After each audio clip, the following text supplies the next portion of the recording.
faith book, the book of faith, the Word of God, the Bible. Magandang araw po sa ating lahat. Kamusta po kayo? Kamusta po ang bawat isa po sa atin? Ayun, today, papasalamat po tayo sa Panginoon dahil tayo po ay muli ay binigyan niya ng assignment para magbahagi ng salita ng ating Panginoon. Sige po, bago po tayo magsimula, tayo po muna yung mga lang. Panginoon, maraming salamat po sa oras na ito. Maraming salamat sa oras na binigay mo. Pinupuri ka po namin dahil sa iyong kadakilaan, dahil sa iyong kabanalan, dahil ikaw yung nag-iisang Diyos mula noon hanggang ngayon. Patuloy, Panginoon, ay ikaw po yung binibigyan po namin ng karangalan. Sa pagbahagi ko po ng iyong salita, ay sa mga puso at isip, ang damdamin ko, Panginoon, ang mga sabihin ko, Panginoon, ay ito po ay alay lamang sa iyo, Panginoon. Dago mo lang po sa iyong likuran at wala pong ipagmamalaki, wala pong ipagyayabang, Panginoon.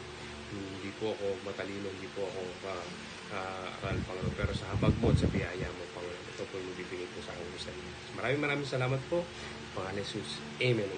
Ayun po. Pag-aaralan po natin sa oras ito ay Pilipos 2, versikulo 3 hanggang 4. Sabi niya, huwag kayong gumawa ng anumang bagay dahil sa makasariling hangarin o sa paghahangad na maitaas ang sarili. Sa halip, magpakumbaba kayo sa isa't isa at ituring na mas mabuti ang iba kaysa sa inyo. Grabe. Ito po itong salitang ito ay napaka straightforward po sa akin. Sobrang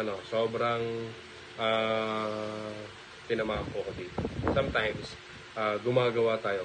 Aminin man po natin sa inyo, parang, alam mo yun, ako, personally, para maitaas, para makilala, may ginagawa sa inyo. Pero sobrang mali po yun. Sabi dito, paggawa ng mga ganung bagay ay isang makasariling gawain. At ito po ay sign po ng pagiging mapagmataas. Alam niyo naman po, pag mapagmataas tayo, God ay binababa po tayo ng Panginoon. Hindi po tayo. Sabi niya, ang mapagmataas ay binababa at ang mapagpakumbaba ay ipinataas. Kaya dito po, sinabi po dito sa Pilipos na if ever man, kung ano po yung gawin natin, do it for the glory of God, not for the glory of us. Kasi once you kinuha yung glory ng Panginoon, hindi po magiging maganda yung action. Sabi nga po ni Jesus, kung ano man yung gawin ng kamay po natin sa kanan, hindi po natin ipaalam sa kaliwa. Di ba? Kumbaga, secretly, yung blessing po nun, mas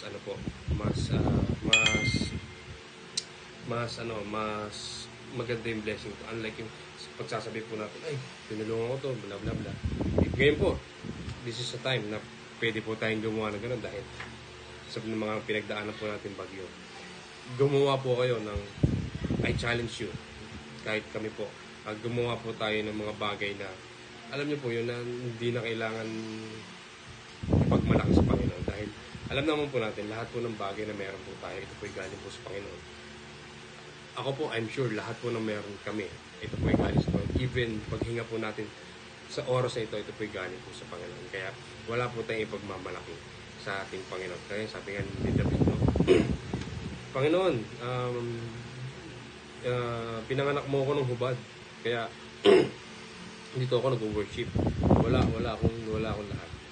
Sana maging ganito po yung heart po natin na dahil tayo po ay magkameron po tayo ng humble heart at lagi po tayo magpakumbaba na hindi po ito sa kapakanan po natin. Ito po para po sa Panginoon. Kasi bilang isang Kristiyano, kailangan po natin ang mga ibabaw po sa atin ay hindi po yung pang sarili po nating kagustuhan. Hindi po ang ibabaw po sa atin ang Panginoon Jesus. Pag ang ibabaw po sa atin ang Panginoon Jesus, makikita po sa atin yung pagpapakumbaba. At sabi dito, magpakumbaba kayo sa isa't isa at turing na mas mabuti ang iba kaysa sa inyo. Grabe, ito pong verse na to, sobrang experience po ito. Hindi nyo po yung natatanong, tanungin nyo po yung asawa ko. Siya po yung witness po sa ganitong sitwasyon ng buhay ko.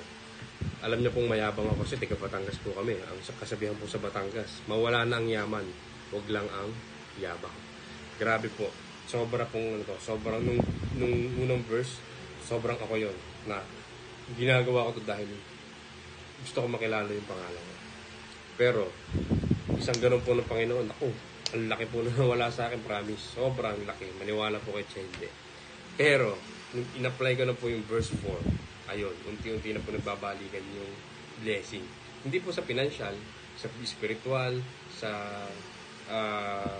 lahat po ng aspect. Pero syempre po, nag-ano po yan, chain po yan. Once na na-bless po yung spiritual mo, mabibless po every aspect of your life. Pero ang key po doon, kailangan po natin magsimula po sa Panginoon. Hindi po kailangan magsimula sa sarili po natin. Dahil, yun nga po, sabi nga po, wala naman tayo ng pinanganak. Kaya wala po tayong kailangan pong malaki sa Panginoon. Kahit ano pong meron kayo ngayon, kahit ano pong sitwasyon nyo po sa buhay natin ngayon, kahit ano yung pinakamaliit na meron ka, hindi po yan sa'yo, hindi po yan sa akin. Yan po ay galing po sa Panginoon. Kaya po, I challenge everyone na sana gumawa po tayo ng alay lamang sa Panginoon. Hindi po yung gumawa tayo dahil sa ating sarili. Kasi po, ako po, by my experience, ang hirap pong gumawa ng dahil gusto ko magkilala. Kasi una, mapipilitan ka. Pero pag ang Panginoon po ay lahat po ng gagawin po natin ay para sa Panginoon. Ako, kahit magkano yan, kahit anong lakas ang ibigay mo, basta sa Panginoon, 100% blessing ang kapalit ko. Depende po kung anong blessing ang gusto niyong blessing. Ayun po. Maraming salamat po. Keep safe everyone dahil po may mga parating na naman pong bagyo. Yun po. Sige po. Maraming salamat po. Good night, good morning, and magandang araw po sa inyo. Thank you.